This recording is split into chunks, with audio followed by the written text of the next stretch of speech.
There is a particular kind of quiet that settles over an old office building in the evening, long after the last typewriter has gone still. If you stood in one of these places in, say, 1954, once the cleaning crews had finished and the elevator operator had gone home, you would notice the smell first. Carbon paper, pencil shavings, a faint chemical sweetness from the mimeograph fluid still drying on stacks of freshly copied memos, and underneath it all, something less obvious. A kind of tiredness that seemed to live in the walls themselves, soaked in over years of long days and longer silences. This is a story about that tiredness, not the dramatic kind you might expect from old movies, with clattering typewriters and screwball romances between the boss and his secretary. This is about something quieter and, in its own way, heavier. It is about the women, and it was almost always women, who sat at desks just outside closed office doors, answering telephones, taking dictation, filing endless folders, and smiling through days that asked more of them than most people at the time were willing to admit. Tonight, we are going to spend some slow, unhurried hours inside the working life of the 1950s office secretary. We will walk through her morning commute, her desk, her lunch hour, the particular kind of exhaustion that came from being endlessly capable and endlessly invisible at the same time. There is no need to remember any of this. No test at the end. Just let the details wash over you, one after another, like pages turning in an old appointment book, until your mind grows soft and heavy and ready for sleep. The morning ritual. Let's begin with the morning, because for the secretary of the 1950s, the workday did not start when she walked through the office door. It started much earlier, often before the sun had fully cleared the rooftops of whatever mid-sized American city she called home. Cities like Dayton, or Hartford, or Tulsa, or Baltimore, places with insurance companies and law firms and manufacturing headquarters, all of them full of offices that needed someone to keep them running. She would wake in a small apartment, perhaps shared with a roommate or a sister, or still in a childhood bedroom in her parents' house if she had not yet saved enough to live alone. The alarm clock, heavy and metallic, would ring at an hour that felt unreasonably early, and she would lie there for just a moment, gathering the will to face the day in a way that feels achingly familiar even now, decades later. Getting ready was its own quiet performance. Unlike many jobs of the era, secretarial work came with an unwritten dress code that left very little room for error. Stockings had to be straight, without runs, which meant carefully checking the fabric in the weak morning light before pulling them on. A slip had to be worn under the dress always. Hair had to be set the night before, usually in curlers that had to be slept in, an uncomfortable ritual that many women simply learned to tolerate, the same way a person learns to tolerate a mildly uncomfortable chair they sit in every day. Makeup was expected, but not too much. A little lipstick, a little powder, enough to appear polished but never enough to look as though effort had been made. This was one of the quiet paradoxes of the job.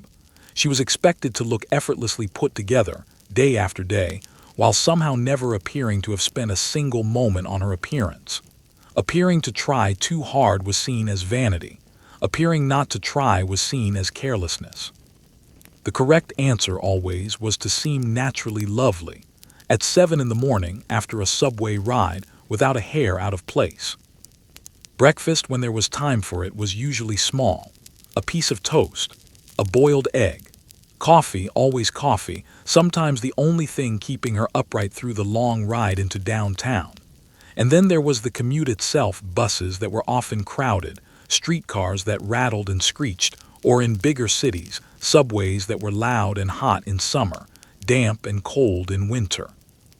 She would ride alongside factory workers, other secretaries, young men in suits heading toward far grander offices than the ones the secretaries worked in, though nobody would have said this out loud. If we allow ourselves to imagine one particular woman, we'll call her Margaret, though she represents thousands of women whose names were never written into any history book. We can watch her step off the bus a few blocks from her office building on a gray Tuesday morning in March of 1954. She checks her watch. 7:52. She has 8 minutes to walk 3 blocks, ride an elevator to the 9th floor, hang up her coat, refill the coffee pot for the men who will arrive an hour later, and settle behind her desk with a fresh sheet of carbon paper already wound into her typewriter, appearing as though she has always simply been there, calm and ready, an unchanging fixture of the office landscape. This is worth sitting with for a moment. The expectation was not simply to arrive on time. It was to arrive early enough that her presence, her readiness, her competence would seem to require no visible effort at all. If the boss walked in and saw her still hanging up her coat, this could be quietly noted as a small failure. Not fired on the spot serious. Just another small mark against her, filed away in the unspoken ledger that every secretary understood she was being measured against, even if no one ever told her the terms of the test. The geography of the office. Before we go further, it helps to understand the physical layout of a typical mid-century American office, because the architecture itself tells us something about the emotional weight the job carried. At the center, or often toward the back near the windows, sat the private offices of the executives, men, almost without exception in suits, behind heavy wooden desks, often with their names etched onto brass plates on the door. These rooms had good light, good chairs, sometimes their own small sitting areas for meetings. Just outside these doors sat the secretary's desk, not tucked away in some far corner but positioned deliberately close, like a kind of human doorbell and filter combined. Anyone who wanted to reach the executive had to pass her first. Any phone call, any visitor, any piece of correspondence moved through her hands before it moved further into the building. This position, if we think about it honestly, was a strange kind of power and a strange kind of powerlessness, tangled together. She controlled access. She decided who got through immediately and who had to wait. In this narrow sense, executives depended on her completely, more than they often cared to admit. And yet she had almost no power over her own working conditions, her own advancement, or even, in many cases, basic things like when she was allowed to take a lunch break. The desks themselves were heavy steel things, gray or black, built to last decades, which many of them did. On top sat the typewriter, a heavy manual machine, usually an Underwood, a Royal, or a Smith Corona, requiring real physical strength to operate for hours at a time. Anyone who has never used a manual typewriter might not realize just how much pressure each key required compared to the light touch of typing today. By the end of a long day, a secretary's fingers, wrists, and forearms would genuinely ache, a real physical cost that came with the job, rarely acknowledged and never compensated. Beside the typewriter sat the telephone, a heavy black rotary model, often with several lines that had to be manually transferred using a small switchboard-like device or a system of buttons and lights. Learning to manage, this took real skill, juggling incoming calls, holding one caller while addressing another, transferring calls smoothly without ever letting silence stretch awkwardly on the line. There were also filing cabinets, sometimes dozens of them, lining the walls of larger offices, each drawer packed with manila folders holding years of correspondence, contracts, invoices, and records. Before computers, filing was not a background task. It was the entire memory system of a company, and it depended completely on secretaries maintaining an internal, almost encyclopedic knowledge of where everything was and how it was organized. If a secretary left her job, or was out sick for even a few days, this knowledge often left with her, causing quiet chaos that companies rarely anticipated until it was too late. Skills nobody called skills. One of the strange injustices of secretarial work in this era was how thoroughly its difficulty was hidden behind the appearance of simplicity. To the men running these offices, and to society at large, the job was often described using soft, almost dismissive language. She just types letters. She just answers the phone. She just keeps things organized. But consider what this actually required. Shorthand, for one, was an entire second language that had to be mastered before a woman could even be hired. Most secretaries learned the Gregg system, a form of phonetic shorthand using curved symbols instead of letters, allowing a trained stenographer to write as fast as a person could speak, somewhere around 120 to 150 words per minute, sometimes faster. This is a genuinely difficult skill, comparable in some ways to learning to read music or a foreign alphabet, and it typically took years of practice to master. During dictation, an executive might speak quickly, pace around the room, mumble, or interrupt himself mid-sentence to rephrase a thought. The secretary was expected to capture every word accurately, in real time, without ever asking him to slow down or repeat himself, because doing so might be seen as incompetence. Later, often within the hour, she would sit down and transcribe this shorthand back into clean, properly formatted typed letters, correcting grammar as needed, fixing sentence structures that had fallen apart mid-dictation, all while making it appear, on the final page, as though the executive had spoken in flawless, polished prose from the very beginning. In other words, she was frequently the invisible author of her boss's own correspondence, quietly repairing his sentences without ever receiving credit, because acknowledging this arrangement openly would have disrupted the comfortable fiction that the executive was naturally articulate and fully in control. Typing itself required precision that is hard to fully appreciate today. There was no backspace key that simply erased an error. A mistake meant either retyping the entire page or carefully applying a thin white correction fluid, waiting for it to dry, and typing over it so precisely that the fix would be invisible. For documents requiring multiple copies, this was even more delicate because each carbon copy beneath the original had to be corrected separately, by hand, with a small typewriter eraser, without smudging the carbon and without tearing the thin paper underneath. A single moment of carelessness could mean starting an entire multi-page document over from scratch. Then there was the quieter, less visible labor, the emotional and organizational management of the executive's entire professional life. She tracked his schedule, reminded him of meetings he would otherwise forget, prepared him with details before important calls, smoothed over his mistakes with clients, and often managed the delicate emotional undercurrents of office politics that he was too oblivious or too important to notice himself. If a client called angry about a missed deadline, it was often the secretary who absorbed the first wave of that anger, calming the caller down before ever transferring the call, essentially doing emotional labor that we would today recognize as genuine skilled work, though at the time it was simply expected, unpaid, and unnamed. Let's settle back in. If your eyes are already growing heavy, that's perfectly fine. Nothing here needs to be remembered.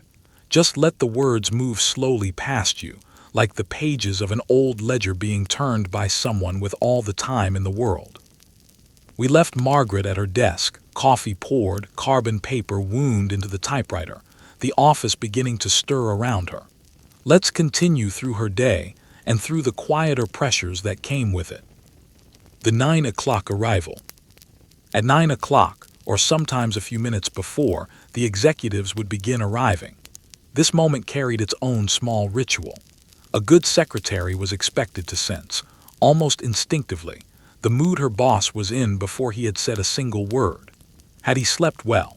Was there tension from a call he'd taken at home the night before? Was today a day when he wanted his coffee immediately, or a day when he wanted 5 quiet minutes alone before anyone spoke to him at all? This kind of emotional reading was never written into any job description. No manual explained how to do it. It was simply absorbed, the way a person learns to read the weather by the color of the sky, through years of quiet observation and the occasional sharp lesson learned from getting it wrong. If Margaret misjudged the mood and greeted her boss too cheerfully on a morning when he wanted silence, she might receive a curt response, or worse, A long, cold quietness that would hang over the office for hours, leaving her uncertain what she had done and unable to ask.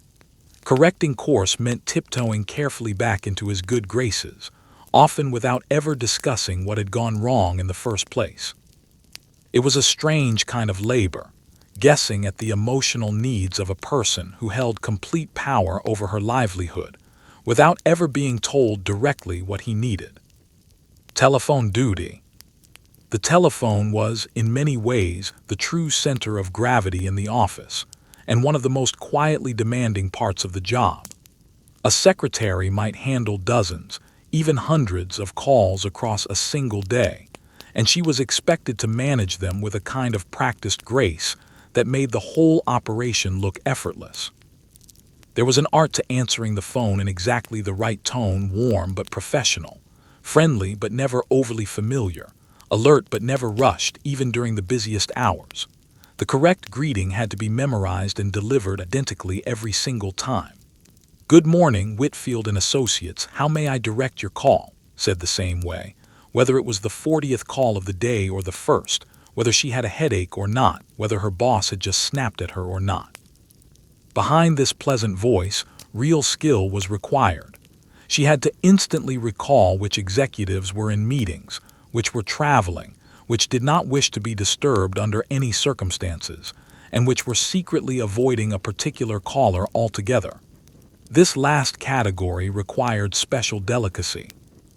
If a client the boss wished to avoid called demanding to know why he hadn't returned their calls, the secretary had to invent smooth, believable reasons. "He's in a meeting, he's out of the office, he's expected back shortly," without ever technically lying in a way that could be traced back to her if the truth ever surfaced. This was a strange kind of tightrope walk repeated many times daily, requiring both quick thinking and a very particular kind of moral flexibility that nobody ever formally trained her for. The weight of being indispensable and invisible at once.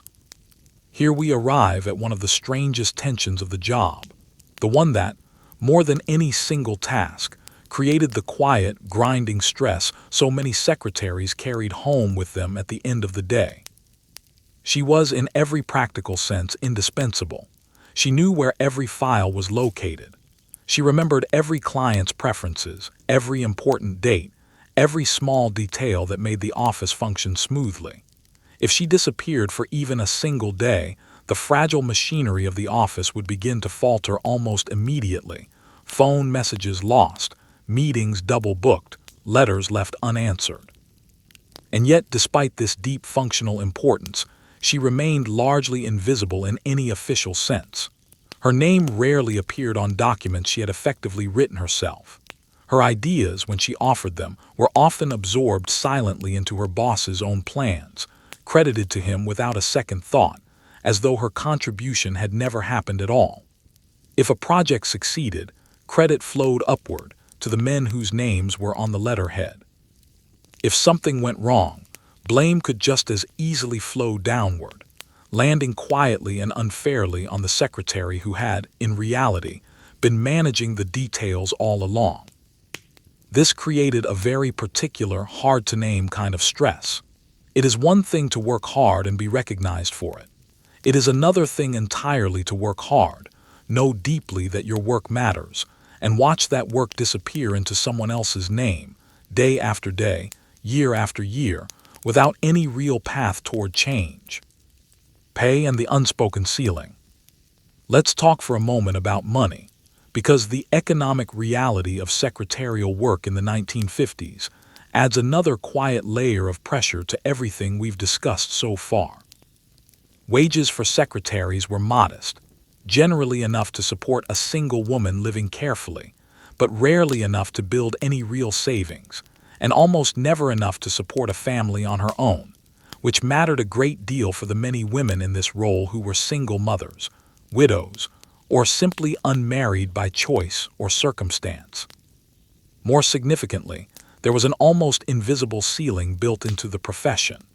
No matter how skilled she became, no matter how many years she gave to a company, The path from secretary to executive simply did not exist in the vast majority of offices. Men who entered a company in junior roles could realistically imagine climbing toward management, toward their own office with a window, toward their own secretary someday. For women, no matter their intelligence or capability, the secretarial desk was very often both the beginning and the permanent end point of the journey. This wasn't always spoken aloud. It didn't need to be. It was simply understood, absorbed quietly by every young woman who took a typing class in high school, fully aware of exactly where this skill would lead her, and exactly where it would not. Raises, when they came, were small and infrequent, often tied not to performance but to the whims and generosity of an individual boss, meaning that a woman's financial stability could depend almost entirely on the personal character of whichever man happened to be sitting in the office beside hers. A kind boss might occasionally push through a modest raise. An indifferent one might let years pass without one. Regardless of how much additional responsibility had quietly piled onto her desk in the meantime. Lunchtime briefly. If we imagine the middle of Margaret's day, we find a short window of rest, though even this came with its own quiet rules. Lunch breaks were typically brief, 30 minutes to an hour depending on the office, and were often spent not in relaxation but in careful maintenance of the image she was expected to maintain. Many secretaries used part of their lunch hour to run small errands, picking up something for the boss, dropping off dry cleaning, buying stockings to replace a pair that had run that morning. Others used the time to eat quickly at a nearby diner or lunch counter with fellow secretaries from the building, comparing notes in hushed, knowing tones about difficult bosses, unreasonable demands, or small victories, like finally mastering a particularly difficult filing system or receiving a rare word of genuine thanks. These lunchtime conversations, though brief, often served as one of the only real outlets for the quiet stress building underneath the surface of these women's professional lives. There was rarely anyone else to talk to about it. Husbands, if they had them, often had little understanding of office work and its particular pressures.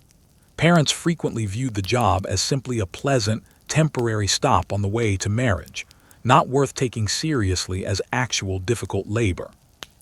Only other secretaries, sharing sandwiches at a lunch counter, truly understood the particular weight of the work. The afternoon stretch. The hours after lunch often carried a different kind of pressure than the morning. Energy would begin to fade, both for the secretary and for the office as a whole, yet the volume of work rarely slowed to match. Afternoon mail had to be answered. Reports needed typing before the end of the day. Meetings scheduled for later in the afternoon needed last-minute preparation, sometimes assembled in a hurry because an executive had forgotten to request the necessary documents earlier. It was often in these afternoon hours that mistakes became more likely, not because secretaries were any less skilled by 3 o'clock than they had been at 9, but simply because fatigue is real, and manual typewriters do not forgive tired hands. A single mistyped figure in a financial report, easily explained by simple human exhaustion, could nonetheless bring a sharp reprimand from a boss who had no understanding of, or interest in, how physically and mentally demanding the day had already been by that point. And through all of this, the expectation of composure never lifted.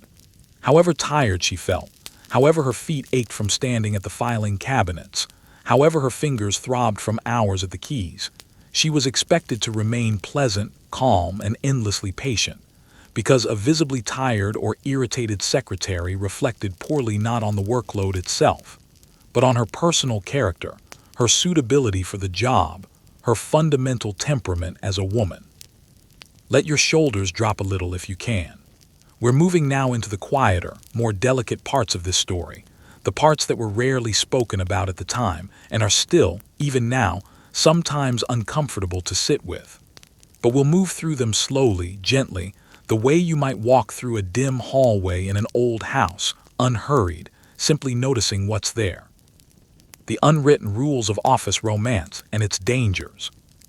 Popular imagination of the 1950s office often includes a certain romantic mythology: the dashing boss, the pretty secretary, a slow-building workplace romance that ends in marriage. And to be fair, this did happen sometimes. Plenty of real marriages began this way, two people spending long hours together, building genuine affection over shared work. But underneath this romanticized version sat a much more complicated reality, one that carried real risk almost entirely on the secretary's side.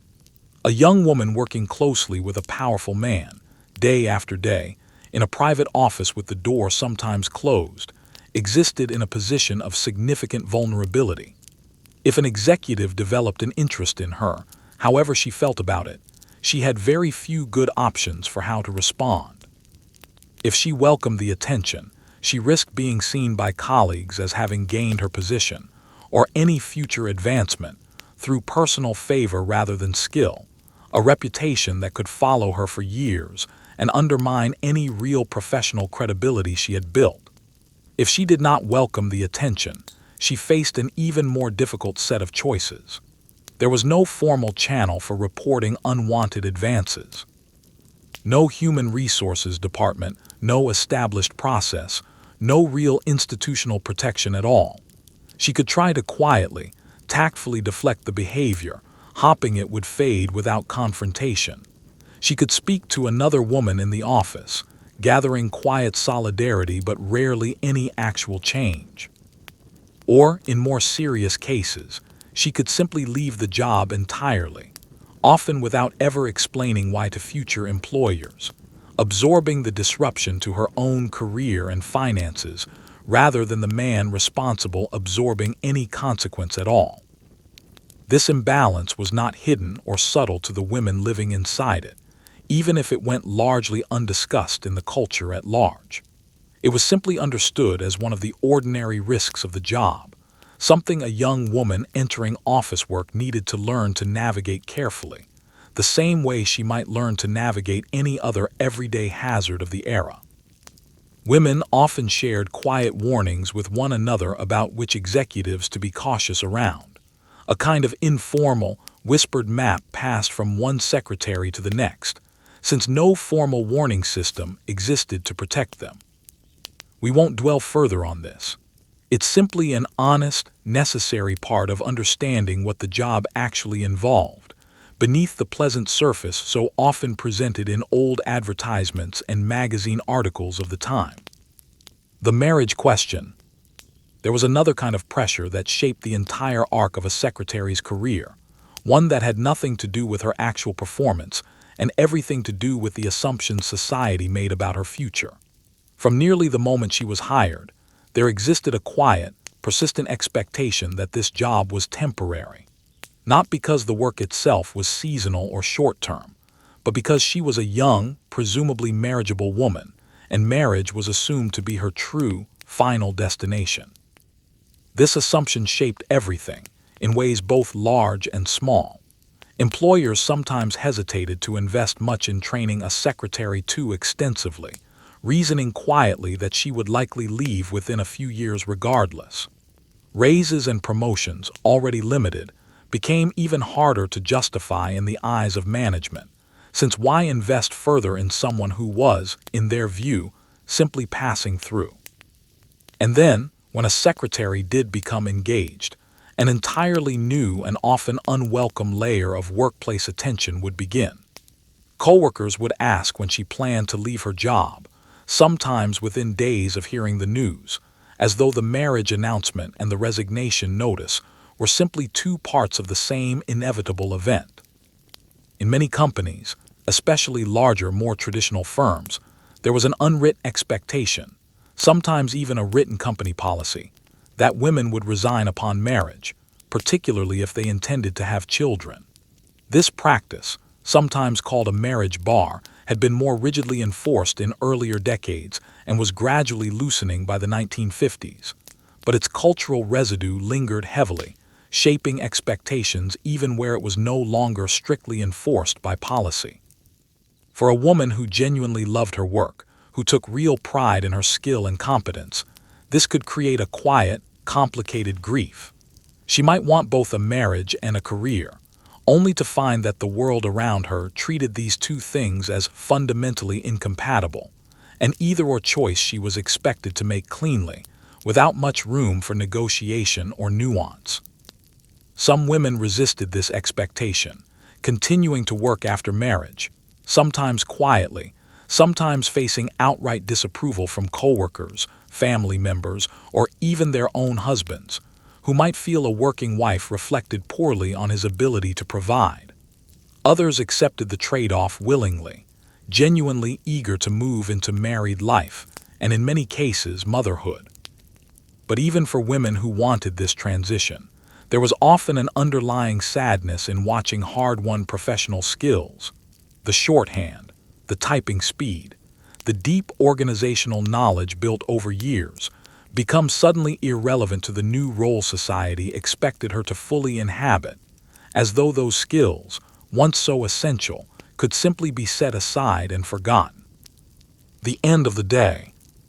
Let's return, gently, to Margaret, as the afternoon light begins to soften and the office around her starts to quiet. By 5 o'clock, or sometimes later if her boss needed one more letter typed before he left, the day's work would finally begin winding down.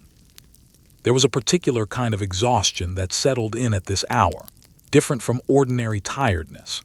It lived not just in her hands, stiff from hours at the typewriter keys, or her feet, sore from standing at filing cabinets in low heels not designed for comfort, but somewhere deeper, in the quiet effort of having spent an entire day carefully managing everyone else's needs, moods, and expectations, while her own remained almost entirely unexpressed.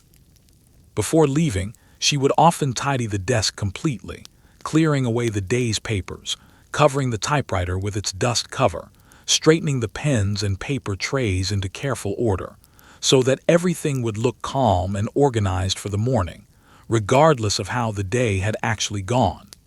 This small ritual of restoring visible order, even when the underlying reality had been chaotic or stressful, mirrored something larger about the job itself, an entire profession built around creating the appearance of effortless calm, no matter what quiet effort that calm required underneath. The commute home offered a small reversal of the morning's rush. Streetcars and buses still crowded, but moving now through the softer light of early evening, carrying tired workers back toward the neighborhoods where they lived. Margaret might sit quietly, watching the city pass by the window, replaying small moments from the day, a curt comment from her boss, a phone call handled particularly well, wondering, perhaps, whether tomorrow would be easier. At home, if she lived with family, dinner might already be waiting, though in many households she would still be expected to help prepare or clean up afterward, since a day of office work was not considered, by the standards of the time, real enough labor to exempt her from these additional domestic responsibilities. If she lived alone or with roommates, she might finally have a true quiet stretch of evening to herself, a small, precious window of time entirely her own, before the alarm clock would once again mark the beginning of another identical day. A small moment of reflection. It's worth pausing here gently to notice something. None of what we've described tonight involved dramatic events. No single terrible thing happened to Margaret or to the thousands of real women she represents. There was no singular crisis, no obvious injustice loud enough to make headlines at the time. Instead, what we find is something quieter and in some ways more difficult to name. A slow accumulation of small pressures, the constant management of other people's moods, the invisible skill required to make difficult work look effortless, the quiet unfairness of contributing enormously while receiving credit rarely, if ever, the persistent uncertainty about her own professional future, shaped entirely by decisions and assumptions made by other people. This is, in many ways, the hidden stress the title of our story refers to. Not one dramatic burden, but many small ones layered together, carried quietly, day after day, by women whose names rarely made it into any official record of their era, but whose steady, careful labor kept countless offices and countless careers belonging to other people running smoothly. Let's drift a little further into this story. There's no need to hold onto any of it tightly. Just let it settle over you slowly, like dust gathering gently on an old office windowsill, undisturbed for years. The making of a secretary. Before Margaret ever sat behind that steel desk, before she ever wound a fresh sheet of carbon paper into her typewriter, she had already spent years quietly preparing for this role, often without fully realizing that this was what she was being prepared for. It usually began in high school, where commercial or business courses were offered as one of several tracks a young woman might follow. While boys in these same schools were often steered toward shop classes or courses meant to prepare them for college and eventual leadership roles, many young women found themselves gently guided, sometimes by well-meaning teachers, sometimes by the simple absence of other visible options, toward typing, shorthand, and basic bookkeeping. These classes were taken seriously, more seriously perhaps than many people today would assume. Typing speed was drilled relentlessly, tested in timed exercises meant to push students toward 50, 60, eventually 80 or more words per minute, all while maintaining accuracy.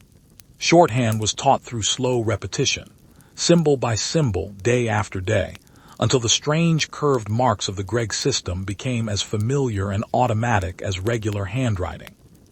For young women who wanted more specialized training, or whose high schools didn't offer strong commercial programs, private secretarial schools existed in nearly every American city, some quite prestigious, others more modest. These schools promised polish as much as skill, teaching not only typing and shorthand but also proper office etiquette, telephone manner, correct posture, and even appropriate dress. Graduation from a well-regarded secretarial school could carry real weight with employers, functioning almost like a diploma from a respected trade school, opening doors to better positions with more reputable firms. It's worth sitting with how much deliberate effort went into producing what society casually referred to as just a secretary. Years of specialized training, real technical skill, careful attention to etiquette and appearance, all combined to create a role that was then, paradoxically, treated as simple, replaceable, and requiring little genuine talent. This contradiction sat quietly at the heart of the profession, rarely questioned, simply absorbed as one more unremarkable feature of how the working world happened to be arranged. The advice columns and the ideal secretary. If we look through the magazines and trade publications of the era, we find an entire quiet literature devoted to instructing secretaries on how to think, feel, and behave. Business magazines regularly ran columns and articles offering advice specifically for the working woman. And while some of this advice was genuinely practical, much of it carried an unmistakable undertone, gently reinforcing the idea that a secretary's highest professional value lay in her ability to remain endlessly pleasant, endlessly composed, and endlessly focused on her boss's needs above her own. Common advice suggested that a good secretary should never let her boss see her tired, frustrated, or upset, regardless of how difficult her own day, or her own life outside the office might be. She was encouraged to anticipate his needs before he expressed them, to remember small personal details, his coffee preference, his wife's birthday, his dislike of being interrupted before 10 in the morning, treating this quiet, constant attentiveness as simply part of doing the job well. Articles often praised the secretary who could, in the language of the time, manage her boss, gently guiding his schedule and decisions while making sure he never felt managed at all, preserving his sense of being fully in control even when, in practice, she was quietly the one keeping his professional life organized and functional. This required a very particular kind of emotional labor, invisible by design, successful specifically to the degree that nobody noticed it was happening. Appearance, too, received constant attention. Secretaries were advised on posture, on maintaining a pleasant expression even during stressful moments, on speaking in calm, well-modulated tones regardless of internal frustration. The overall picture painted by this advice literature was of a woman who existed almost entirely in relation to others' comfort, her own inner experience treated as something to be carefully managed and hidden away, rather than something worth attending to in its own right. Reading through these old materials now, there is something quietly poignant about how thoroughly this expectation was normalized, presented not as an unusual demand, but simply as the basic definition of professionalism for women in this role. Many secretaries likely absorbed this message so completely that suppressing their own fatigue, frustration, or needs came to feel not like a burden imposed from outside, but simply like part of who they were expected to be. Small acts of solidarity. And yet within this quietly demanding system, women found ways to build small pockets of genuine support for one another. In many office buildings, secretaries from different companies came to know each other simply through shared spaces: the elevator, the building's small lunch counter, the ladies' lounge on the ground floor. These casual, everyday connections often grew into real friendships, and within them, a kind of informal mutual aid developed. Practical knowledge was shared freely, which typing techniques reduced hand fatigue, which nearby shops sold reasonably priced stockings that wouldn't run after a single wearing, which restaurants offered a full lunch quickly enough to fit within a short break. More significantly, emotional support passed quietly between these women, a listening ear after a particularly difficult day, reassurance that a harsh comment from a boss reflected his temperament rather than her competence, quiet encouragement to keep going when the daily grind felt overwhelming. Some secretarial associations and clubs even formed more formally during this era, offering continuing education, networking, and occasionally a collective voice, however modest, advocating for slightly better treatment or working conditions within their industry. These organizations rarely achieved dramatic change, operating as they did within a culture still largely resistant to reconsidering women's roles in the workplace. But they represented something meaningful nonetheless, a recognition among these women that their shared experience deserved acknowledgement, even if the wider world was not yet ready to fully grant it. The first quiet cracks. By the middle and later years of the 1950s, small signs of change had begun to appear, faint at first, easy to overlook if you weren't looking closely. A few forward-thinking companies began experimenting with slightly more formal grievance processes, allowing employees, including secretaries, some limited means of raising concerns about unfair treatment, though these systems remained imperfect and were used cautiously, given the real risk of retaliation.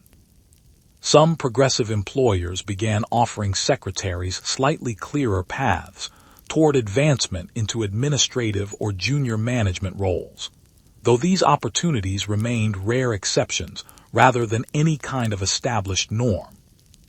A handful of secretaries, through sheer persistence and undeniable skill, did manage to advance into roles with genuine authority, becoming office managers or executive assistants with real decision-making power, standing as quiet proof that the ceiling, while very real, was not entirely absolute. Culturally, too, subtle shifts were beginning.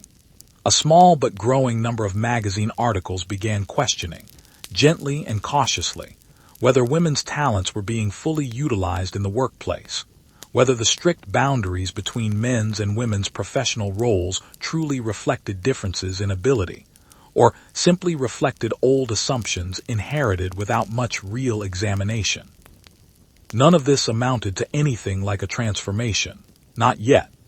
The fundamental structure of office life in the 1950s remained largely intact, and most secretaries continued working within all the same quiet pressures we've spent this evening exploring. But these early, tentative cracks in the old assumptions would, over the following decade, slowly widen, part of a much longer, larger story of change that would eventually reshape the American workplace in ways the secretaries of the 1950s could hardly have imagined as they sat quietly at their desks, carbon paper wound and ready, waiting patiently for the next call to come through. Settle back in again. We're deep into the quiet hours of this story now, the kind of hour where details start to blur pleasantly together, and that's perfectly all right. Let's continue drifting through the different corners of this world. Different offices, different pressures. Not every secretary in the 1950s experienced quite the same version of this stress. The particular industry she worked in shaped her daily pressures in ways worth exploring slowly. Consider for a moment the law firm secretary. Law offices of this era ran on precision and deadlines that carried real weight, court filings, contracts, briefs that needed to be flawless before a judge or opposing counsel ever saw them. A single typo in a legal document wasn't just embarrassing, it could genuinely complicate a case. This meant law firm secretaries often carried a particular, sharpened kind of vigilance through their days, checking and rechecking documents, aware that the margin for error was thinner here than almost anywhere else in the office world. Attorneys, too, often worked long, unpredictable hours, meaning their secretaries frequently stayed late as well, typing briefs after the rest of the building had gone dark, the click of a single typewriter echoing down an otherwise empty hallway. Now imagine instead a secretary working within a large insurance company, a very different rhythm altogether. Here the work was less about singular, dramatic deadlines and more about sheer, relentless volume. Insurance offices generated staggering amounts of paperwork, policies, claims, correspondence with agents scattered across entire states. A secretary in this environment might process dozens of routine letters daily, an endless, repetitive tide of paperwork that required its own kind of endurance, less about crisis, more about simply not drowning under the sheer quantity of routine tasks stacking up hour after hour. Manufacturing company headquarters offered yet another flavor of pressure entirely. Here, secretaries often worked closely alongside engineers and production managers, translating technical jargon into properly formatted memos and reports, sometimes needing to understand enough about manufacturing processes themselves to catch errors or inconsistencies in the material they were typing. These secretaries frequently developed a surprising depth of technical knowledge, quietly becoming informal experts in areas well outside what their job titles would ever suggest, again, without any formal recognition of this expanded expertise. And then there were the smaller, family-run businesses, where a single secretary might function as receptionist, bookkeeper, filing clerk, and personal assistant all at once, wearing so many overlapping hats that no single job description could have possibly captured her actual daily responsibilities. In these smaller settings, the relationship with her boss was often more personal, sometimes warmer, sometimes more suffocating, depending entirely on the individual temperament of the person she worked for, with little institutional structure standing between them either way. The rhythm of the calendar year. Beyond these industry differences, the calendar itself imposed its own recurring waves of stress, predictable patterns that returned every single year, regardless of which type of office a secretary worked within. Year-end brought its own particular intensity. As December approached, companies across every industry scrambled to close out annual reports, finalize records, and prepare summary documents for boards, shareholders, or simply their own files. This meant secretaries often faced weeks of compressed, urgent work exactly when the rest of the world was slowing down for the holidays. While friends and family began thinking about parties and gift shopping, many secretaries found themselves staying later at the office, typing endless year-end correspondence, compiling reports, managing the sheer administrative crush that came with closing one year and preparing for the next. Tax season, similarly, brought its own wave of pressure, particularly in offices connected even loosely to finance or accounting. Numbers needed compiling, forms needed typing with absolute precision, deadlines loomed with real legal consequences attached if missed. During these weeks, the ordinary rhythm of the office intensified considerably, extra hours becoming almost expected, personal plans quietly set aside to accommodate the demands of the season. Even smaller seasonal rhythms shaped the year.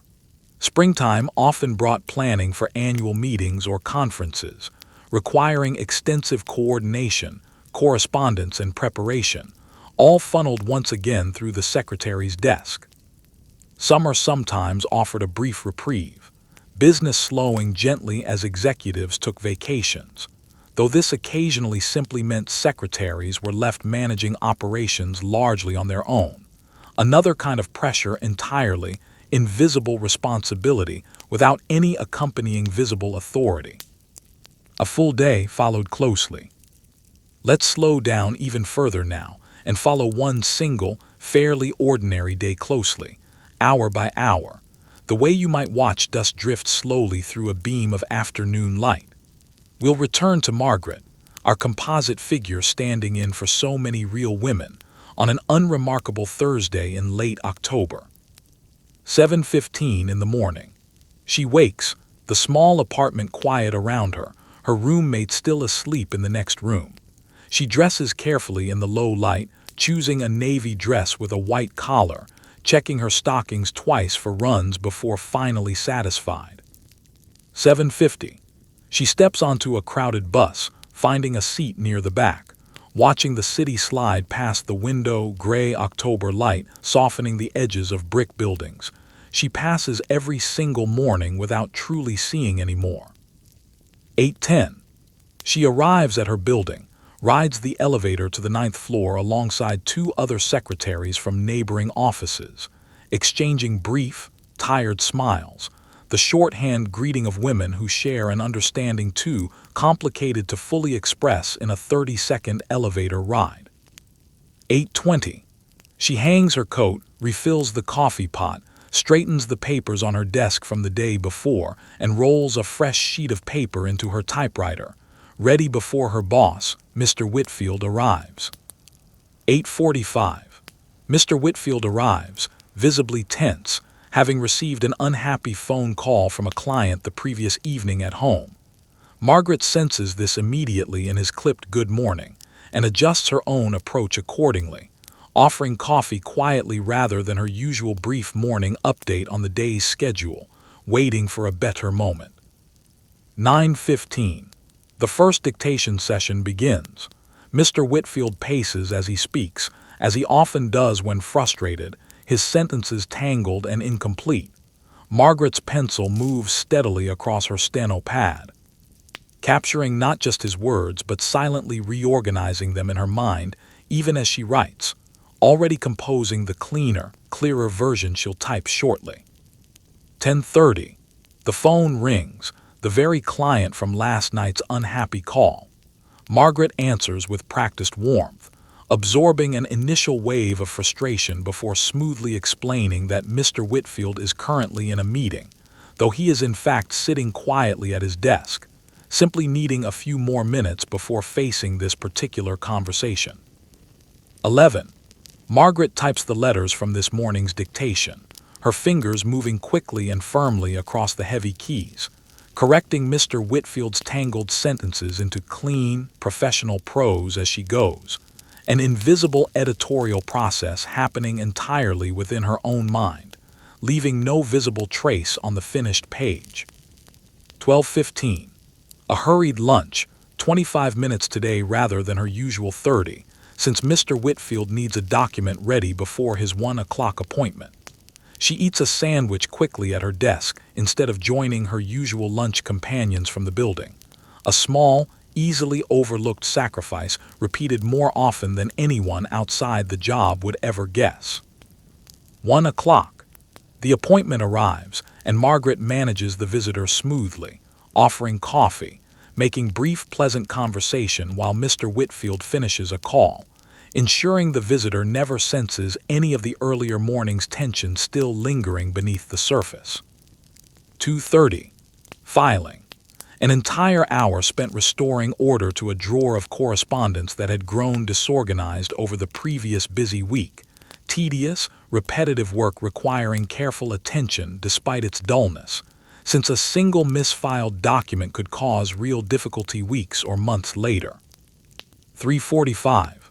A second, shorter dictation session, this one calmer, Mr. Whitfield's earlier tension having eased somewhat over the course of the day. 4:30. Margaret types these final letters, checks them twice for accuracy, and prepares them for Mr. Whitfield's signature before day's end. 5:15. Mr. Whitfield leaves, offering a brief, distracted thank you that Margaret has learned to receive gratefully, however small, since such acknowledgments come rarely enough to be genuinely noticed when they do arrive. 5:30.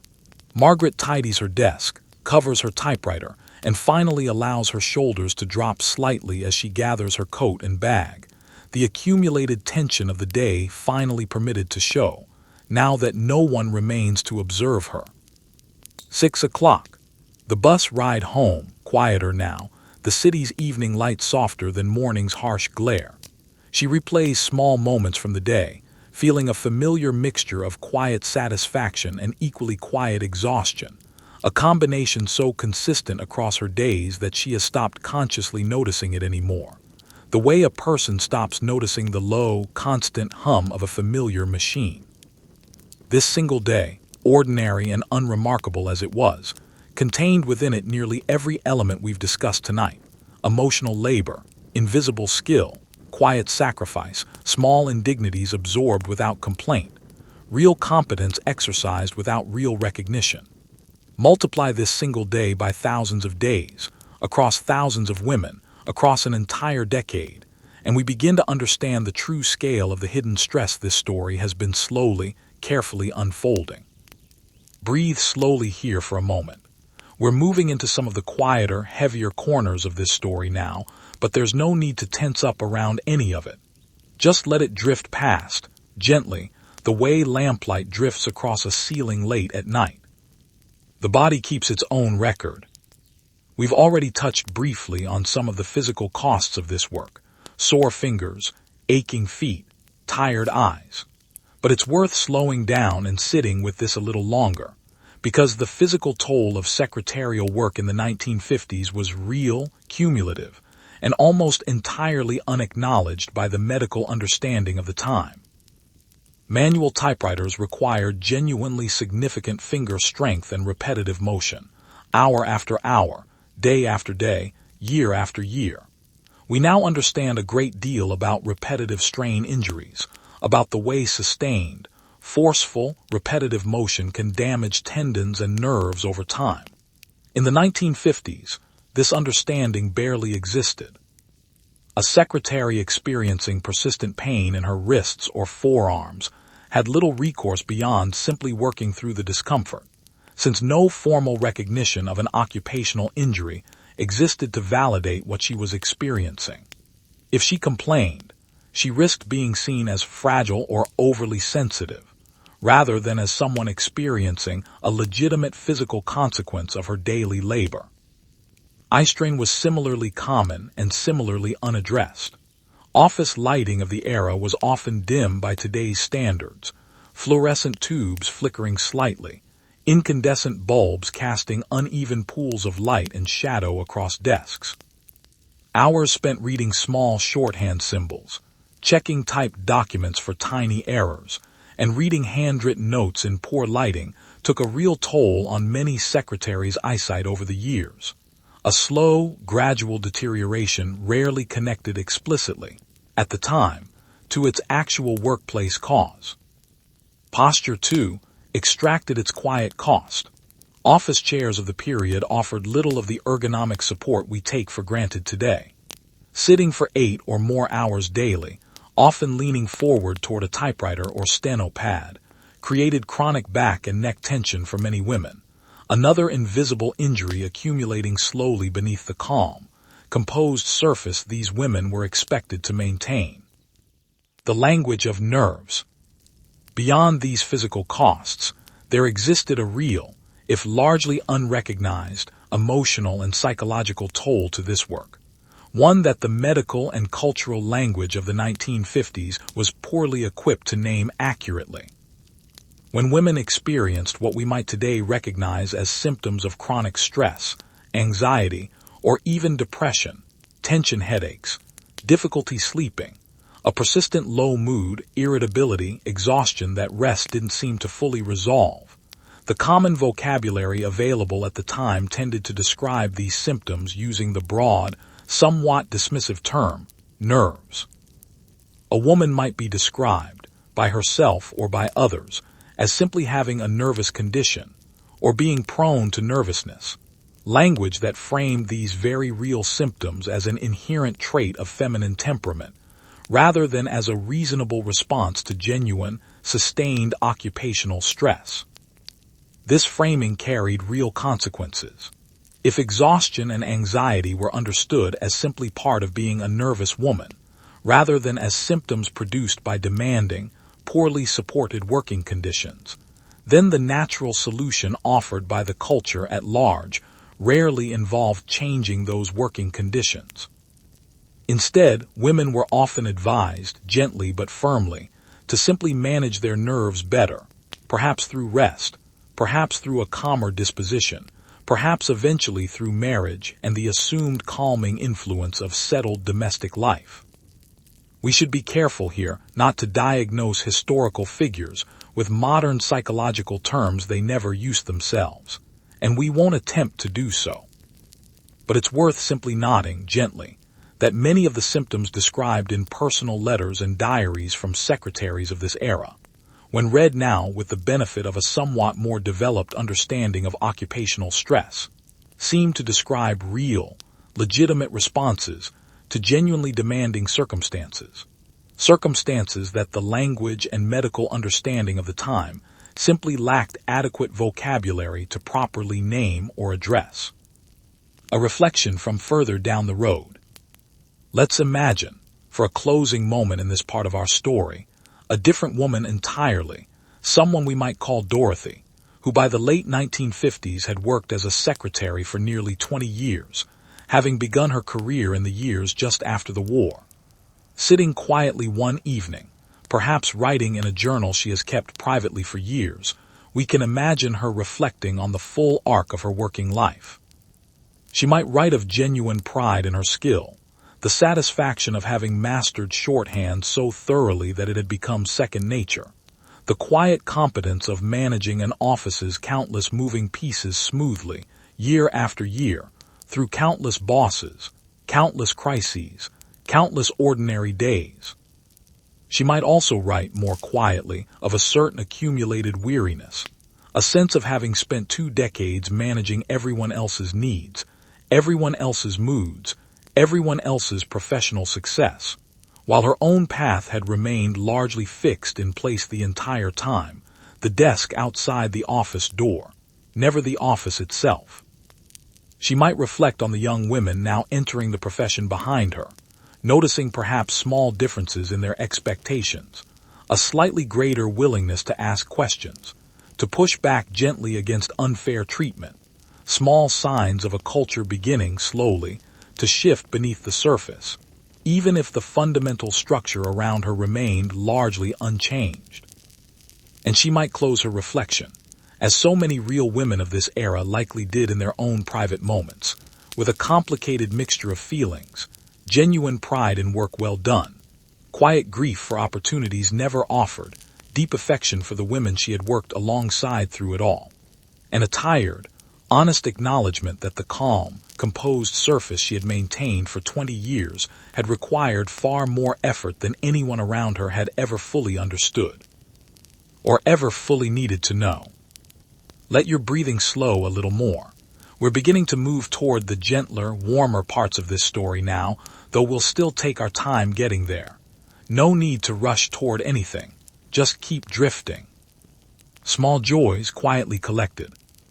It would be a mistake to leave you with the impression that these women's working lives were made up entirely of stress and quiet endurance. Amid all the pressures we've discussed, there were also small, genuine pleasures scattered throughout the days, moments of real warmth that many secretaries carried with them fondly for the rest of their lives. There was, for instance, a particular satisfaction in mastery itself. Typing a long, complicated document flawlessly, from difficult dictation, without a single error requiring correction, produced a real, quiet sense of accomplishment, the kind that comes from doing a genuinely difficult thing well. Many women who worked as secretaries during this era later described real pride in their skill, a pride that had nothing to do with recognition from others, and everything to do with their own private knowledge of their own competence. Friendships among secretaries, too, often ran deep and lasted for decades. Women who spent their days together, sharing lunch counters and elevator rides, whispered warnings about difficult bosses and quiet celebrations of small victories, frequently built genuine, lasting bonds. Some of these friendships continued for the rest of their lives, long after both women had left the workforce entirely, a testament to how much real human connection had grown quietly within the margins of otherwise demanding, often thankless working days. There were also small rituals of celebration built into the rhythm of the office year. Birthdays were often marked with a small cake brought in and shared during a break, a brief pocket of genuine warmth in an otherwise businesslike environment. When a coworker became engaged, other secretaries would often gather small gifts, offer genuine well wishes, share in a moment of happiness that, whatever complicated feelings surrounded the marriage and career question we discussed earlier, still represented real joy and real community among these women. The holiday office party. Perhaps nowhere did this small, collected warmth show itself more clearly than during the annual holiday office party, a tradition that many companies observed in some form by the 1950s. For one afternoon or evening each December, the usual rigid formality of office life relaxed considerably. Desks might be decorated with small paper decorations. A punch bowl would appear in the break room or a larger conference space. Executives who normally maintained careful professional distance might offer a genuine toast of thanks to their staff, occasionally even acknowledging, if only for this one occasion, how much the office's smooth operation depended on the secretaries who kept it running. For many secretaries, this party represented one of the only moments in the entire year when the usual careful boundaries of the workplace loosened slightly, when genuine laughter and lighthearted conversation were not just tolerated but actively encouraged, when the constant work of managing others' moods and needs could, for just a few hours, be set gently aside in favor of simply enjoying the company of people she had spent an entire year working alongside. Of course, these parties carried their own occasional complications too, particularly when alcohol loosened the usual careful boundaries between bosses and secretaries in less welcome ways. But for the most part, based on many personal accounts from the era, these gatherings represented a genuine, appreciated bright spot, a small annual acknowledgement, however brief, of the human beings behind the efficient, composed office machinery that ran smoothly the other 364 days of the year. The rare path upward. We've spoken honestly about the very real ceiling that existed above most secretaries during this era, the near total absence of a clear path from secretarial work into genuine management or executive roles. But it's worth acknowledging, gently, the rare exceptions that did exist, because these stories mattered a great deal to the women who witnessed them, even if they remained uncommon. Occasionally, a secretary of exceptional skill, combined with real good fortune in finding a boss willing to notice and support her abilities, might advance into a role with genuinely expanded authority, becoming what was sometimes called an executive secretary or office manager, positions that carried real decision-making power, supervision of other staff, and meaningfully higher pay. These promotions remained rare, and were almost always dependent on the personal support of an individual, sympathetic boss, rather than any formal, reliable company process. But they did happen, often enough that younger secretaries could point to a specific, real example within their own company or industry, a living proof that the rigid boundaries around them, while very real, were not always completely absolute. A smaller number of women used their secretarial experience as an unexpected stepping stone into entirely different careers, sometimes moving into personnel departments, sometimes into early public relations roles, occasionally even starting their own small businesses, often typing or bookkeeping services, drawing directly on skills first developed behind an executive's desk. These paths remained exceptions rather than any kind of common trajectory, but their existence offered something valuable nonetheless, a quiet reminder, passed occasionally between women in hushed, hopeful conversations, that the walls around them, however solid they appeared, were not entirely without cracks. A gentle turning point. As our story moves toward its quiet close, it's worth remembering that the women we've spent this evening with were not simply passive figures, quietly enduring whatever their circumstances handed them. They were intelligent, capable, resourceful people, building genuine friendships, developing real expertise, finding small pockets of joy and meaning within a system that offered them limited formal opportunity, while quietly, gradually, in ways too slow to fully notice at the time, helping lay the groundwork for changes that would unfold more visibly in the decades that followed. The 1960s and beyond would eventually bring more formal workplace protections, clearer paths toward advancement, and a slowly shifting cultural understanding of women's capabilities and ambitions in professional life.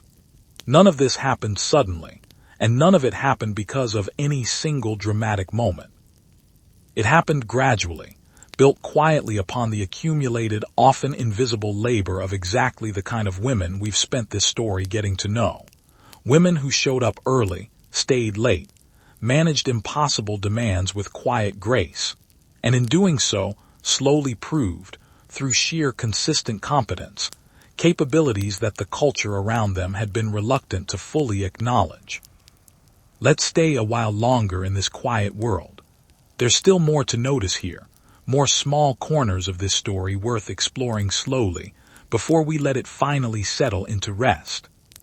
The tools of the trade, considered slowly. Let's take a few unhurried moments, simply considering the physical objects that filled a secretary's world. Because there is something quietly soothing in dwelling on the specific, tactile details of a vanished daily life. The typewriter itself deserves particular attention. These machines, heavy enough that moving one required real effort, sat at the absolute center of the secretarial world. The keys required a firm, deliberate strike, nothing like the light touch of typing today. Each letter pressed would send a small metal arm swinging up to strike the ribbon against the page, leaving behind a crisp, dark impression. The rhythmic clatter of a busy office, dozens of these machines running simultaneously, created a distinctive soundscape entirely unique to this era. A sound many people who worked in these environments would later describe as oddly comforting once they'd grown fully accustomed to it. A steady, productive hum underlying the entire working day. Changing a typewriter ribbon was itself a small skill, requiring care to avoid staining fingers with dark ink, threading the fresh ribbon carefully through small metal guides so it would advance evenly as it was used.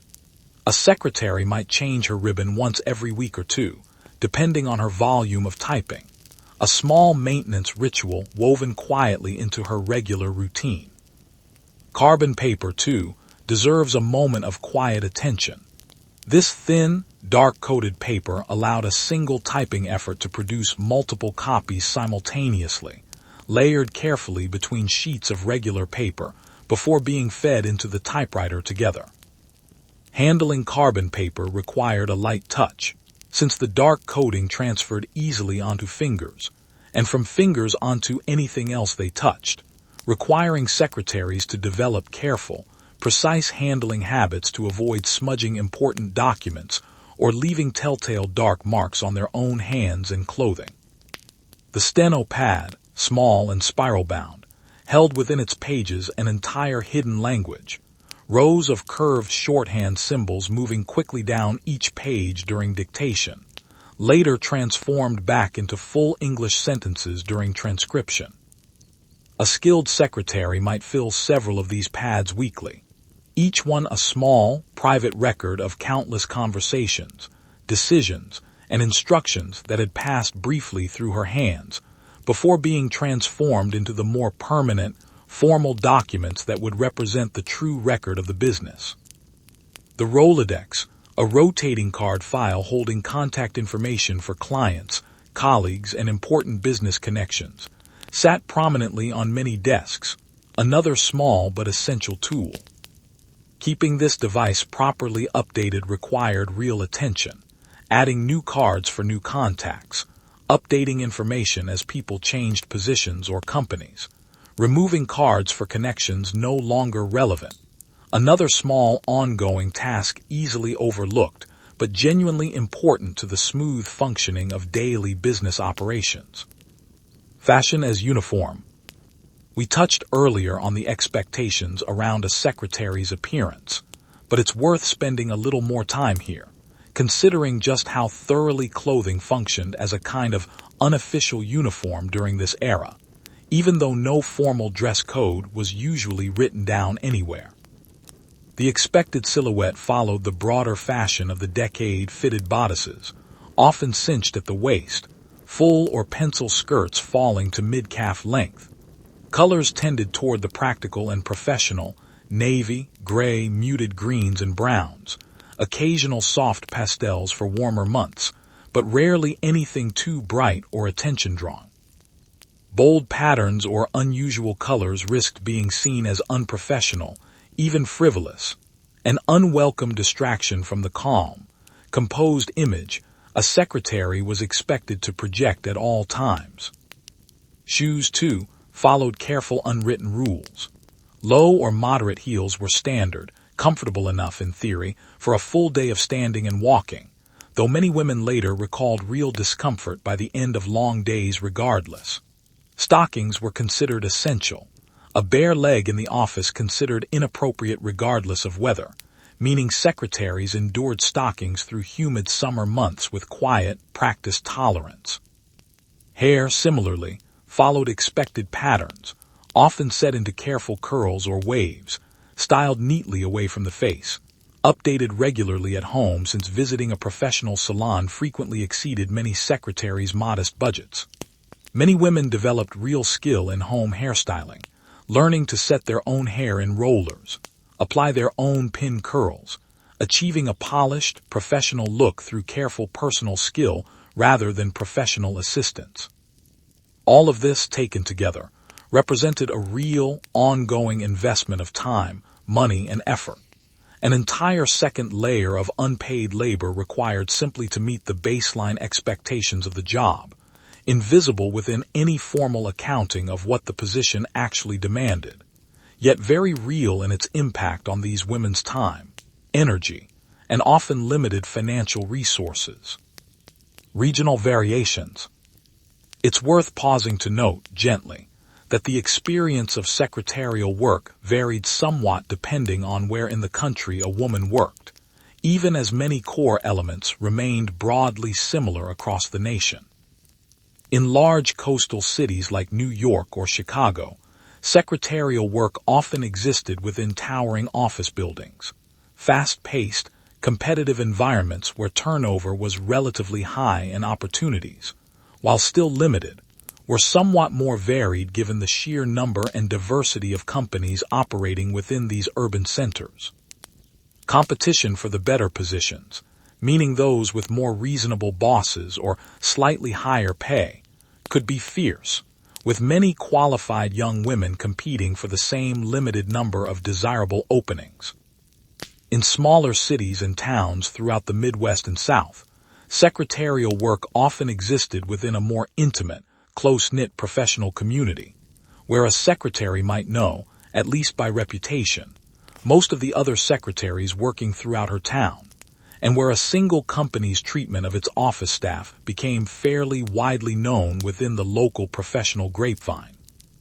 This closer community sometimes offered a bit more informal accountability.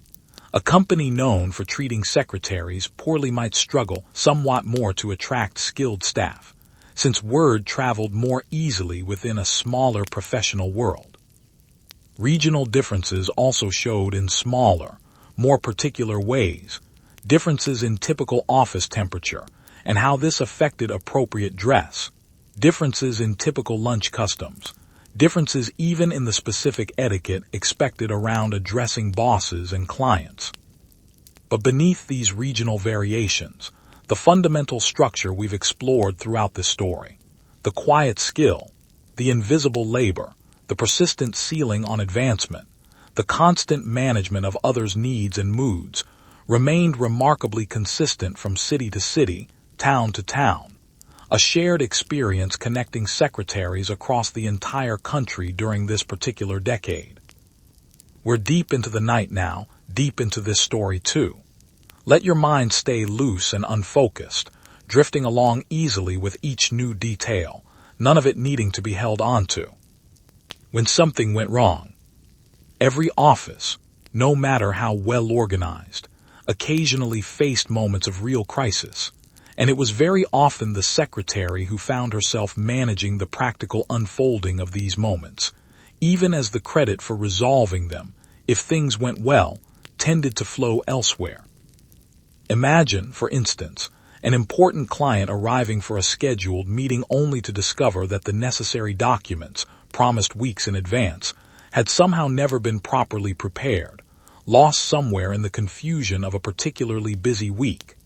In this moment, the executive himself might feel flustered, even panicked, uncertain how to smooth over such an obvious lapse. It often fell to the secretary to manage the practical unfolding of the crisis, offering the client coffee and calm conversation, while quietly working behind the scenes to locate whatever scattered materials existed, hastily assembling a presentable version of the missing documents, buying enough time and goodwill through her own composed, reassuring presence that the meeting could proceed without the client ever fully realizing how close the whole situation had come to genuine embarrassment. Or imagine a sudden illness striking an executive in the middle of an important day, requiring the secretary to quickly reschedule an entire afternoon of appointments, notify various parties with appropriately vague but reassuring explanations, and manage the flow of concerned phone calls that might follow, all while showing no outward sign of the stress this sudden reorganization surely caused her privately. These moments of crisis, while certainly more dramatic than the ordinary daily grind we've spent most of this story exploring, followed the same basic pattern we've traced throughout.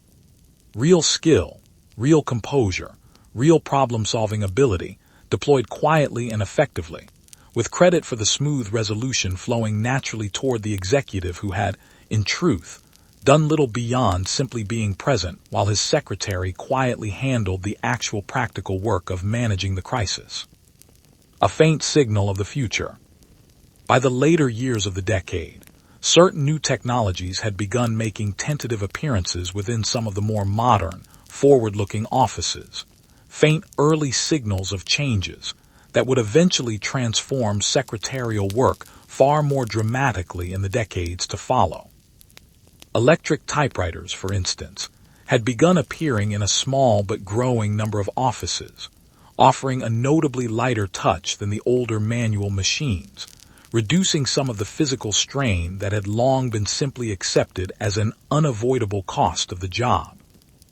Early dictation machines, using wax cylinders or early magnetic recording technology, occasionally allowed executives to record their correspondence for later transcription, removing the need for a secretary to be present for the initial dictation itself, though this technology remained expensive and relatively uncommon through most of the decade. None of these early technological signals fundamentally changed the daily experience we've spent this story exploring. Not yet. The vast majority of secretaries throughout the 1950s continued working with the same manual typewriters, the same shorthand notebooks, the same fundamental daily rhythms we've followed closely throughout this story. But looking back now, we can recognize these small technological beginnings as faint early notes of a much larger transformation still to come, one that would eventually reshape office work almost beyond recognition. Though this transformation remained, for the women working through the 1950s themselves, still safely tucked away in an unknowable future. What history chose to remember. It's worth pausing, gently, near the close of our story, to reflect on something a little larger. So much of what we've explored this evening exists today only in scattered fragments. Personal letters tucked away in family archives, brief mentions in old company newsletters, occasional oral history interviews conducted decades later with women recalling their working lives from a considerable distance of time. Unlike the dramatic political and military histories that tend to dominate our collective memory of any given era, the quiet, daily texture of secretarial work left behind relatively little formal historical record. No monuments were built to commemorate this labor. No famous speeches were given celebrating it. The women themselves, trained thoroughly in the art of remaining quietly composed and unremarkable, often carried this same quality into how they later spoke, or didn't speak, about their working lives, treating decades of skilled, demanding labor as simply an unremarkable, ordinary part of their biography, not worth dwelling on extensively even in their own private reflections. And yet, this quiet, largely unrecorded labor genuinely mattered, both in its own moment and in the longer arc of history that followed. The steady, competent presence of these women kept countless businesses functioning smoothly through an entire pivotal decade of American economic growth. Their accumulated frustrations, quietly absorbed and rarely voiced publicly at the time, nonetheless contributed to a slowly building cultural pressure that would eventually help produce real, if gradual, changes in how American workplaces treated women in the decades that followed. There is something worth sitting with in this quiet asymmetry, work that mattered enormously in practice, remembered only faintly in our collective historical memory. Stories like the one we've spent this evening exploring exist, in part, as a small effort to correct this imbalance, however modestly, giving some quiet, deliberate attention to a kind of labor that history has generally been content to simply let fade gently into forgetting. Returning to Margaret one last time. Let's return, briefly and gently, to Margaret, our composite figure, standing in for so many real women whose individual names and specific stories we will never fully know. Imagine her now, many years removed from her working days, sitting quietly in a comfortable chair on some ordinary afternoon, perhaps with grandchildren nearby, perhaps simply enjoying a quiet moment alone with her thoughts. If asked about her years working as a secretary, she might smile, perhaps a little wistfully, and offer a few brief, modest recollections. A funny story about a particularly demanding boss, fond memories of lunch counter conversations with old friends, quiet pride in having mastered shorthand so thoroughly that she could still, even now, recognize a few of the old symbols if she saw them written somewhere. She likely wouldn't dwell extensively on the deeper layers of stress we've spent this entire story carefully excavating. The invisible skill, the constant emotional labor, the quiet unfairness of the professional ceiling she lived beneath for decades. Not because these things weren't real or didn't matter, but simply because this was the water she swam in every day for so many years, so thoroughly normalized within her own experience that articulating its full weight, even to herself, may never have felt entirely necessary or even fully possible.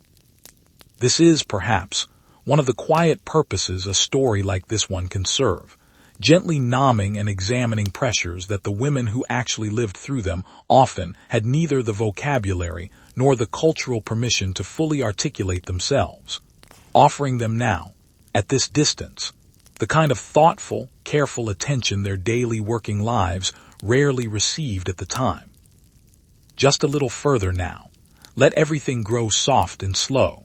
We're nearing the close of this story, but there's no need to hurry toward it. Generations side by side. Within any given office in the 1950s, it was common to find secretaries of noticeably different ages working alongside one another, and this generational mix added its own quiet texture to daily office life, worth considering slowly for a few moments. Older secretaries, women who had perhaps begun their careers during the 1930s or even earlier, sometimes carried with them the particular resilience shaped by having worked through the Great Depression, a period when simply holding any steady job at all had felt like a genuine, hard-won achievement. These women often approached their work with a certain quiet gratitude and pragmatic acceptance, having learned early in their working lives not to expect too much in the way of recognition or advancement, simply grateful for stable, reliable employment in a world that had once, within living memory, offered far less certainty. Younger secretaries, meanwhile, particularly those entering the workforce during the prosperous years of the mid to late 1950s, sometimes carried slightly different expectations, having grown up during a period of greater general economic optimism. Some of these younger women, while still operating within all the same fundamental constraints we've discussed throughout this story, occasionally showed a bit more willingness to quietly question aspects of their treatment that an older generation might have simply accepted without much internal debate. This generational difference sometimes created interesting dynamics within a single office. An older secretary might view a younger colleague's occasional questions or mild pushback as slightly presumptuous, a small generational friction familiar in workplaces across every era of history. Yet these same older women often also served as genuine, valuable mentors, teaching younger secretaries not just the practical skills of the job, but also the subtler, unwritten emotional survival strategies needed to navigate office politics successfully, passing down hard-won wisdom quietly from one generation to the next, even amid occasional small tensions between them. The war's long shadow. It's worth remembering, too, that many secretaries working through the 1950s had lived through the Second World War as young women, and this experience shaped their working lives in ways worth briefly considering. During the war years, with so many men serving overseas, women had temporarily filled a much wider range of professional roles than had been common before, or would remain common immediately afterward, including many positions of genuine authority and technical responsibility. Some of the older secretaries working through the 1950s had themselves briefly held more expansive roles during these wartime years, only to find themselves gently, but firmly redirected back toward more traditional secretarial positions once male workers returned home after the war's end. This experience left a complicated legacy. Some women carried forward a quiet, private knowledge of their own capacity for more expansive professional responsibility, having briefly experienced it firsthand during the war, even as the post-war culture around them worked to reestablish more traditional boundaries. This private knowledge sometimes manifested as a particular kind of quiet confidence. A secretary who had once managed genuinely significant wartime responsibilities might carry herself with an inner sense of capability that her officially limited post-war role didn't fully reflect, even if she rarely spoke of this openly. For younger secretaries who had been too young to work during the war itself, this particular layer of experience remained somewhat abstract, something heard about from older colleagues or read about in magazines, rather than something personally lived through. Yet even secondhand, this wartime memory of women's expanded capability likely contributed, in some quiet way, to the slowly shifting cultural currents that would eventually help reshape expectations around women's professional roles in the decades following the 1950s. The particular weight of being unmarried. We touched earlier on the pressures surrounding marriage and career, but it's worth spending a little more time considering the particular experience of secretaries who remained unmarried through their 30s, 40s, and beyond, since this experience carried its own distinct layer of social pressure worth acknowledging honestly. In a cultural moment that placed such heavy emphasis on marriage as the presumed natural destination for every woman, an unmarried secretary in her 30s or older sometimes found herself facing a particular kind of quiet social scrutiny, occasional pitying comments from coworkers or family members, subtle assumptions about her personal life that she had little power to correct or control. Some of these women had simply not yet met the right person. Others had made a deliberate choice to prioritize their careers, or had experienced loss, or simply preferred an independent life that the culture around them struggled to fully recognize as a valid, complete choice in its own right. These women often developed particular strength and independence through years of self-sufficiency, managing their own finances, their own households, their own professional advancement as much as limited opportunities allowed, all while navigating a culture that persistently viewed their unmarried status as an unresolved question rather than a settled, legitimate way of living.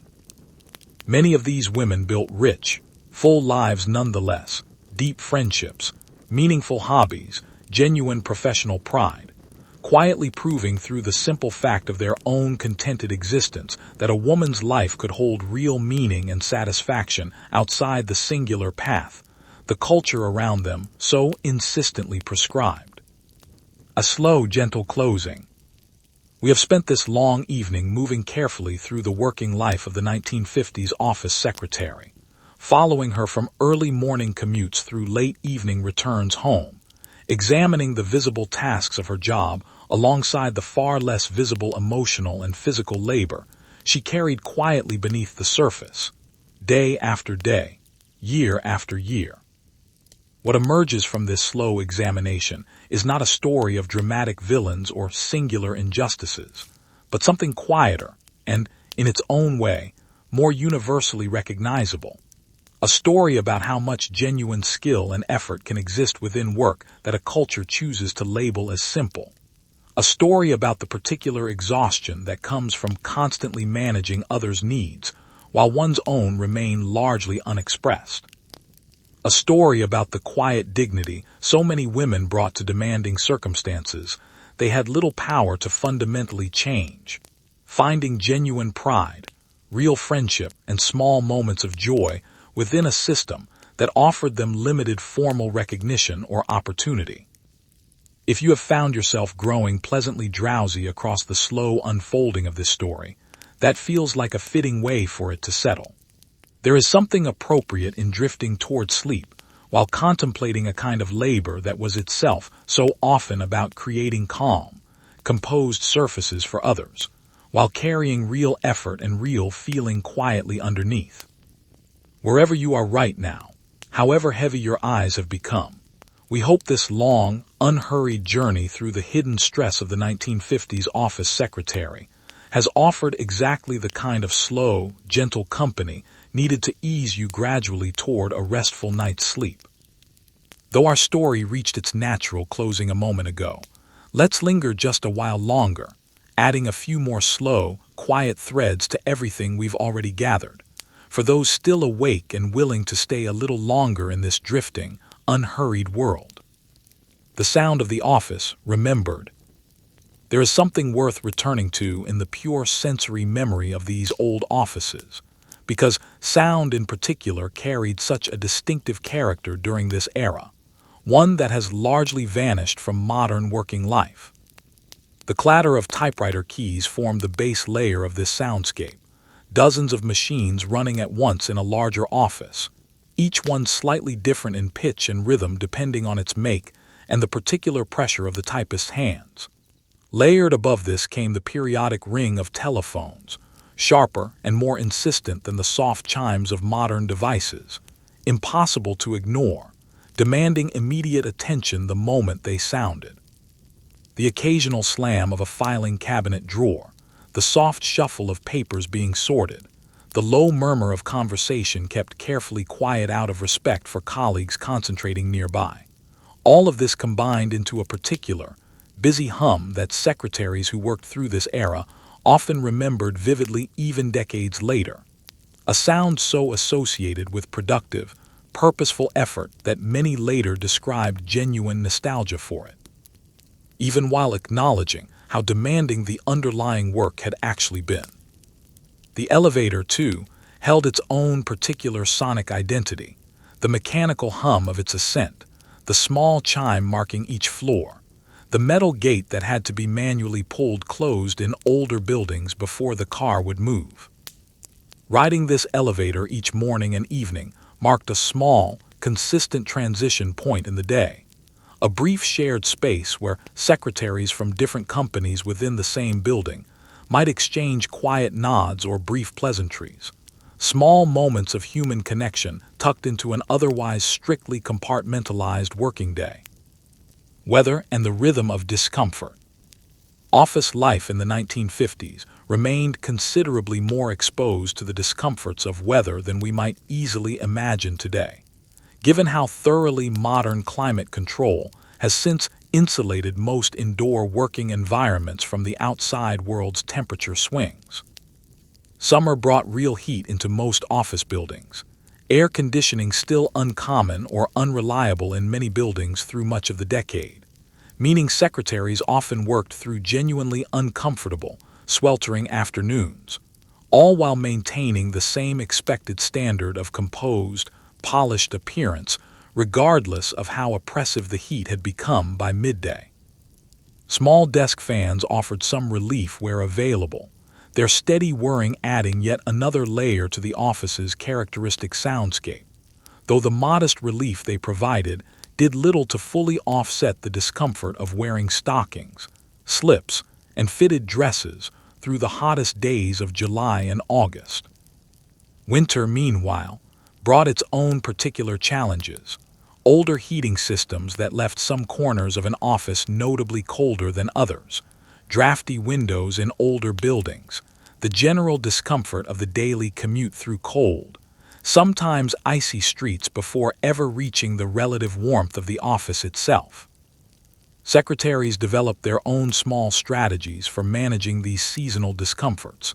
An extra sweater kept in a desk drawer for particularly cold days, careful attention to weather forecasts when planning what to wear, small personal accommodations made quietly and independently, since the physical environment of the office itself offered little flexibility to accommodate individual comfort. A vignette, the new girl. Let's pause for a few moments to imagine a different kind of day entirely, not Margaret's practiced, experienced rhythm, but the anxious, uncertain first day of a brand new secretary, perhaps 18 or 19 years old, freshly graduated from a local secretarial school, stepping into her very first professional position. We might call her Helen. She arrives absurdly early on her first morning, nearly an hour before she needs to, having lain awake much of the previous night rehearsing greetings and worrying over small details, whether her dress was appropriately professional, whether she remembered enough shorthand to keep pace with actual dictation delivered at a real, executive's natural speaking speed, whether she would remember the correct way to answer the telephone under the pressure of an actual, unfamiliar office rather than the practiced, artificial exercises of her training program. Her first morning passes in a blur of small uncertainties. She fumbles slightly with the unfamiliar telephone system, accidentally disconnecting her very first call before she manages to successfully transfer the second one. She takes her first real dictation with hands slightly shaking, relieved that her months of practice allow her pencil to keep pace even through her nervousness, though she privately worries throughout whether she has captured everything with complete accuracy. By lunchtime, exhausted already despite having completed only half a day, Helen finds herself invited to join a small group of more experienced secretaries from neighboring desks, women who recognize immediately, from their own memory of similarly uncertain first days, exactly what she is experiencing. Over a shared lunch, they offer small, practical reassurances. Everyone struggles at first. You'll find your rhythm within a few weeks. Don't worry too much about the mistakes you'll inevitably make during these early days. This small act of welcome, unofficial and entirely voluntary, represents one of the quiet, recurring patterns of solidarity we've touched on throughout this story. Experienced secretaries, extending genuine kindness toward newer colleagues, passing forward not just practical knowledge, but also simple emotional reassurance. A recognition that the anxious uncertainty of beginning this demanding profession was something every one of them had once personally experienced and could therefore meet with genuine, informed compassion rather than impatience or judgment. By the end of her first week, Helen has begun settling into the job's basic rhythms, though the deeper layers of skill we've discussed throughout this story. The emotional intelligence required to read a boss's mood accurately, the quiet confidence needed to smoothly manage a difficult phone call, the physical endurance required to sustain hours of typing without noticeable fatigue. These would take considerably longer to develop fully, accumulated slowly over months and years of steady, patient practice. A vignette, the long-serving secretary and a new boss. Let's consider one more small scene, imagining an experienced secretary, someone we might call Ruth, who has worked for the same executive for nearly 15 years, only to learn that he is retiring, and she will soon be assigned to work for someone new entirely. This transition, though perhaps less dramatic than some of the crises we've discussed earlier in this story, carried its own particular quiet stress. 15 years of carefully built understanding, knowing exactly how her previous boss preferred his correspondence formatted, exactly which clients required particularly careful handling, exactly how to read his moods and anticipate his needs. All of this accumulated knowledge would count for very little with a new executive, whose own particular preferences and temperament remained entirely unknown. Ruth would need to essentially begin building this same deep, intuitive understanding all over again, with a stranger, at a stage in her career when she might reasonably have expected to finally enjoy the relative ease of a long-established working relationship, rather than facing the renewed uncertainty of starting fresh. This kind of transition, common enough across any long secretarial career, required real resilience and adaptability, qualities that, like so much else we've discussed throughout this story, were simply expected and rarely acknowledged as anything particularly noteworthy, despite the genuine skill involved in successfully navigating them. As it happened, in our imagined version of this story, Ruth's new boss turned out to be considerably younger than his predecessor, having recently been promoted rapidly through the company's ranks, and initially somewhat uncertain how to work effectively with a secretary considerably more experienced than himself. This particular dynamic, an older, more experienced secretary paired with a younger, less experienced boss, created its own interesting tension, requiring careful diplomatic navigation on Ruth's part, offering guidance and institutional knowledge without ever appearing to overstep the formal hierarchy that placed her, officially, in a subordinate position regardless of her greater practical experience. Over time, through patient, careful effort, Ruth successfully built a new, functional working relationship with her new boss, quietly mentoring him through the practical realities of his new role while carefully maintaining the appropriate outward appearance of deference the culture of the time still expected. This quiet, skillful navigation of workplace hierarchy and generational dynamics represents yet another largely invisible skill that experienced secretaries like Ruth developed and exercised regularly, rarely receiving any formal recognition for the genuine diplomatic sophistication such situations actually required. The quiet accumulation of a life's work. As we finally near the true close of this long, unhurried story, it's worth taking one last slow moment to consider what an entire career of this work actually added up to. for the many real women whose collective experience we've been exploring throughout this evening. Across 20 or 30 years, a dedicated secretary might type literally millions of words, manage tens of thousands of phone calls, maintain filing systems holding hundreds of thousands of individual documents, and quietly absorb countless small moments of stress, frustration, and unacknowledged skill, all while maintaining, throughout, the calm, composed exterior her profession demanded of her every single day. The sheer scale of this accumulated labor, considered all at once rather than one ordinary day at a time, is genuinely staggering, and yet it remained, throughout these women's actual working lives, almost entirely invisible, both to the culture around them and often even to their own sense of their life's significance. So thoroughly had the quiet, humble language surrounding this profession shaped how these women understood and described their own work, even to themselves. This, perhaps, is the final, quiet truth this long story has been slowly circling throughout our time together tonight. Enormous, genuine skill and effort, sustained faithfully across entire careers, quietly overlooked not because it lacked real value, but simply because the culture of the time had decided, largely without examination, that this particular kind of work, performed by this particular category of person, simply didn't warrant the kind of recognition automatically extended to other, more visibly celebrated forms of professional achievement. Final words. We have walked together, this evening, through countless small details of a working life largely forgotten by mainstream historical memory, the particular weight of carbon paper against fingertips, the practiced calm required to answer a difficult phone call, the quiet ache of watching credit for one's own work flow silently towards someone else's name, the genuine friendship and small joys that nonetheless flourished within these demanding circumstances. None of this needs to be remembered in any specific detail. If your mind has already begun releasing the particulars, the exact words, the specific vignettes, that release is entirely natural and entirely fine. What matters most, perhaps, is simply the slow, gentle journey itself, the unhurried attention given, for one quiet evening, to lives and labor that rarely received such attention in their own time.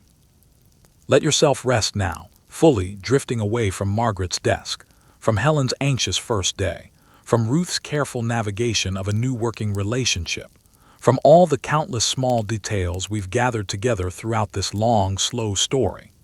They can simply fade now, gently, the way afternoon light fades slowly into evening, and evening fades eventually into a deep, restful, well-earned sleep. A little more, then, for those still drifting along with us. We'll add just a few final layers to this story before letting it rest completely. The quiet economics of appearance. We spoke earlier of the effort required to maintain a polished appearance, but it's worth sitting a while longer with the actual economic weight this expectation carried, since it shaped these women's lives in very concrete, practical ways. A modest secretarial salary had to stretch across rent, food, transportation, and this ongoing, unavoidable expectation of professional appearance. Stockings, fragile and prone to running, needed regular replacing, an ongoing expense that men's professional wardrobes simply didn't require in the same way. Dresses needed enough variety to avoid obvious repetition across a working week, since appearing in the same outfit too frequently might draw quiet, unwelcome notice from colleagues or supervisors. Hair care, even managed largely at home, still required purchasing rollers, pins, setting lotion, occasional professional trims to maintain a neat, current style. Many secretaries became remarkably skilled at economizing within these constraints, learning to sew simple alterations themselves, extending a dress's useful life by changing a collar or adding a new trim, sharing clothing occasionally among close friends of similar size, developing an entire quiet economy of thrift and mutual support to meet an expectation that, however unofficial, carried very real financial weight against wages already fairly modest to begin with. On kindness, Where it existed, we would be leaving an unfairly incomplete picture if we didn't acknowledge, gently, that not every boss fit the more demanding patterns we've spent much of this story describing. Plenty of executives genuinely valued their secretaries, treated them with real respect and consideration, offered fair pay increases when they were able, and expressed genuine gratitude for the skill and dedication their secretaries brought to the job daily. Some of these better relationships grew into genuine long-term professional partnerships, mutual respect built steadily across years of working closely together, executives who consulted their secretaries' judgment seriously on real decisions, who advocated quietly for better treatment or advancement when opportunities arose, who understood and appreciated, at least somewhat, the genuine skill their secretaries brought to work that the wider culture too often dismissed as simple. These better relationships remind us that the broader systemic pressures we've explored throughout this story, however real and pervasive, still played out through individual human relationships, capable of real warmth, real mutual respect, and genuine care, even within a system that didn't always encourage or reward such treatment. Many secretaries who experienced this kind of respectful working relationship carried genuine fondness for their former bosses for the rest of their lives, remembering these particular professional partnerships as a genuine bright spot within their broader working experience. A final, slow image. Let's close, finally, with one last unhurried image. Imagine an office building, late on a Friday evening, most of its floors already dark, cleaning staff moving quietly through empty hallways. On one floor, a single light remains on, a single secretary finishing the last details of a long week, covering her typewriter, straightening her desk, gathering her coat. She pauses for just a moment before switching off her own desk lamp, looking out through the window at the city lights spreading below, the same view she has looked out on countless Friday evenings before this one. Whatever this particular week held, whatever small stresses and small satisfactions filled its 5 days, they are, for these next 2 days at least, quietly set aside. She switches off the light. The office falls into darkness behind her. Tomorrow, and the countless tomorrows that will follow, the same patterns will begin again. But for now, this particular week has reached its close, and she is finally simply allowed to rest. Let this be your final image too, as we close this long, slow journey together. The lights going down, one by one, across an old office building. The day's work finally, gently complete. Good night.